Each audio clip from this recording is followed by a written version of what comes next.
na to poslouchat nebo slyšet Boží slovo z 2. kapitoly o tom, jak Bůh vylije svého ducha na všeliké tělo. Počkejte, já to musím najít. Je to ve Starém zákoně. Já myslím, že... Joele Kralickýho. No, počkej. To máš jinak. Já to mám jinak, no, tak ještě buďte se mnou trpěliví. Jo, už ho mám, tak, perfektní. Tady ve 3. kapitole, to je, já mám ekumenku, já jsem odchovanec ekumenky, takže buďte se mnou trpěliví. Tady je napsaný: I stane se potom, vylej svého ducha na každé tělo, vaši synové i vaše dcery budou prorokovat, vaši starci budou mít sny, vaši jinoši budou mít prorocká vidění a rovněž na otroky a otrokyně, služebníci, služebnice, vylej v o něch dnech svého ducha a způsobím, že budou na nebi i na zemi divné úkazy.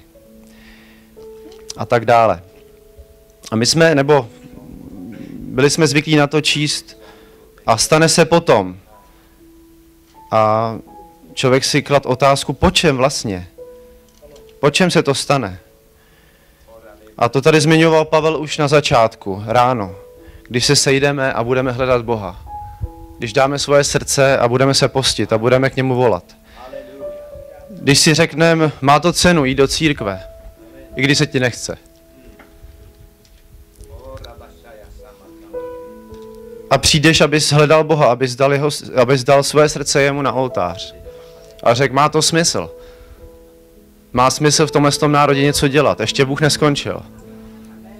Má to smysl jít k volbám prezidenta, Bůh ještě neskončil. Má to smysl jít do práce, k šéfovi, který prostě už ho máš plný zuby možná. Má to smysl, protože Bůh ještě neskončil. A když my přijdeme jako tělo Kristovo dohromady, má to smysl. Bůh přijde a odpoví. Bůh přijde a odpoví. A vyleje svého ducha. Pošle ducha. My potřebujeme Božího ducha. My to sami nezvládneme. A proto jsme tady dnešní den a já vás chci povzbudit, že se stane potom. Jak se tady shromažďujeme a dáváme svoje srdce Bohu a možná se postíš, možná voláš za svoje potřeby a za svoje blízky. Já tě chci povzbudit, že Bůh přijde. Bůh přijde, Bůh odpoví. Bůh je věrný Bůh. A možná na něco čekáš příliš dlouho a už jsi z toho unavený. A Bůh dobije tvoje baterky, Bůh dobije tvoji sílu, Bůh ti dá všecko, co potřebuješ.